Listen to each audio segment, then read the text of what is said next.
Welcome to this video on a month of mindfulness, a short video series of monotangles in black and white with the emphasis on here and now with a pen. Today's tangle that I want to do is such a fun tangle to do in a pear-shaped section, or a teardrop, but it can work in any space as long as you're a little loose with your section string. So if it's got a little bit of space around it within another piece of tangling, that would be great because it likes to sit on top of some other tangles behind. You'll see why as you see how loose I am with the string. And the tangle that I want to do is one called Chainlea by Norma J. Burnell. So this one requires a teardrop shape. It doesn't really matter what size, but I'm going to work just by drawing a very gentle teardrop section on my tile today. You can actually work this tangle both ways, but I'm going to make the pointy bit at the top of mine and the rounded bit at the bottom. And I'll just move my now left to be shading tools to one side and pick up my pen. We're going to start with drawing some little paths.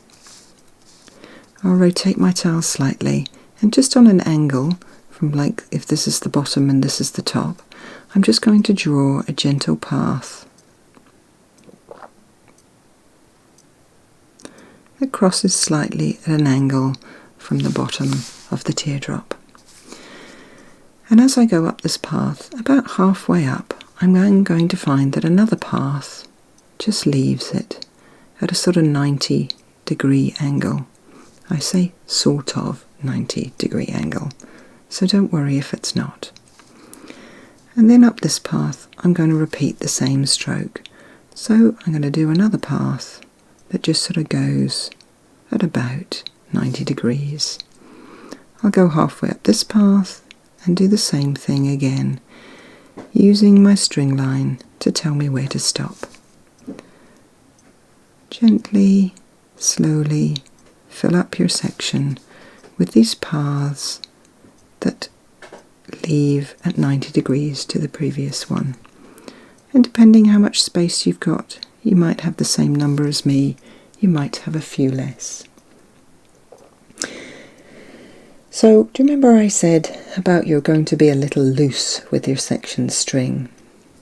So this is where I take my section pencil line here and where I'm going to be a little loose with it, because the next stroke involves starting at the bottom of a path. So this would be the top of my path, this would be the bottom, and I'm going to bring my pen in a little bit from my string line and then out to join onto the path below. I'm going to do the same thing again. So I'll take the bottom of this path, I'll go in from my pencil line and then out from my pencil line and join on to the path top below. In from my pencil line, out past my pencil line and join into the path below. The one at the bottom here, I'm going to come in a little bit and then just follow my string line round until I reach the path on the other side. And once I've gone down one side, I'm going to do the same thing on the other. In a little bit and then out a little bit. In from my string line and out from my string line. In from my string line and out from my string line. Don't worry about the top at the moment, there are a couple of options there. Then the first path that we drew, this one at the bottom here, I want to finish this path off, and this is a beautiful way to finish off an unused path. You can use it in other tangles too. I'm just gently going to spiral my path until it finishes at the bottom there. Then going back up to the top, you have a couple of options here. You can either pop a little dot at the top of your section string, and you can just draw a gentle curve, a gentle knot, just joining on to the two top paths there. Now we do have options here, and actually I might just grab another tile and just show you the options on a slightly bigger scale so that you can decide how you want to finish yours off. And just when I think I've got a tile off to the side, I don't. Okay, here's a little scrap piece of paper. I'm going to draw this slightly big. So if I go back and just draw my gentle teardrop and my paths, I'm going to draw these a bit bigger than I've drawn on mine because I just want to illustrate a couple of options for the ends of the paths. Inside this string line, then outside the string line. Inside, then outside.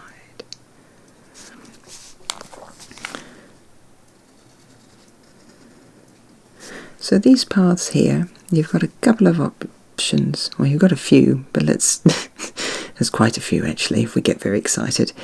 But just at the top of the path here, if instead of just, well, what I could do is just join the path like that.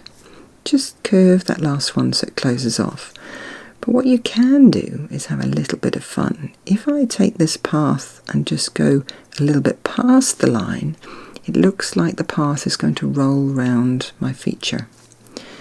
If, however, I go from the top path and I take the line and bring it down the way, it looks like it flows down the way. Or I can have an inordinate amount of fun and give it a little spike. So there's 4 options of filling off your path. Obviously my bottom path here has that beautiful spiral that just finishes it off. So today on this one, I'm going to do those gorgeous spikes. I'm just going to join up 2 ends of my path with a little blade-like feature on the end of these paths. However, if you want to do a different one, do by all means go ahead. And then we just have to finish off a little gentle part in the middle. You can choose to add another little tangle in here if you wish, or I might just have a little bit of fun repeating my little blades, just like I did on the end of my paths.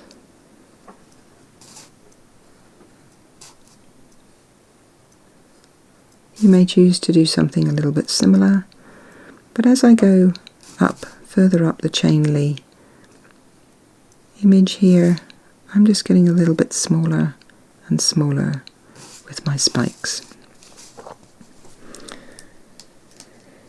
And then I'll add a bit of shading.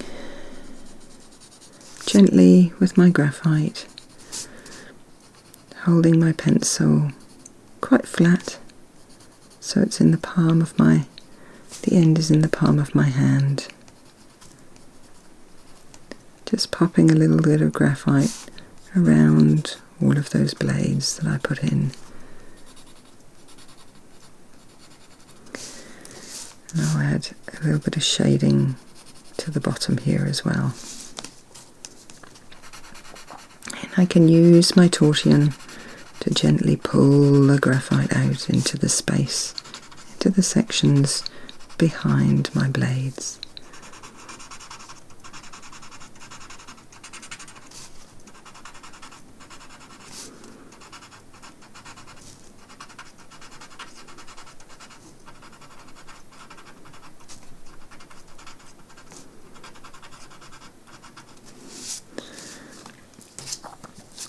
Perhaps I'll just add a little feature or a couple of dots just in the white areas at the top.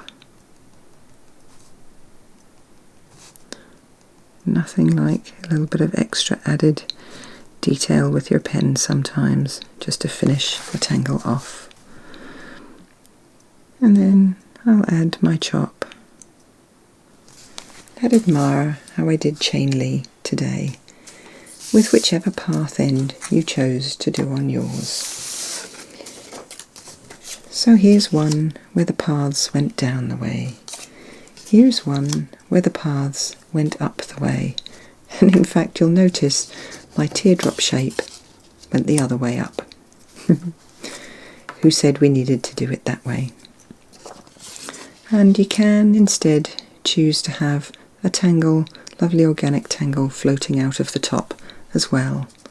So however you've chosen to do your Chainlea today, and whether you've chosen to spill a tangle out of the top, enjoy taking your paths away from each other at 90 degrees, and then decide whether they're going to go down the way, up the way, or any the way.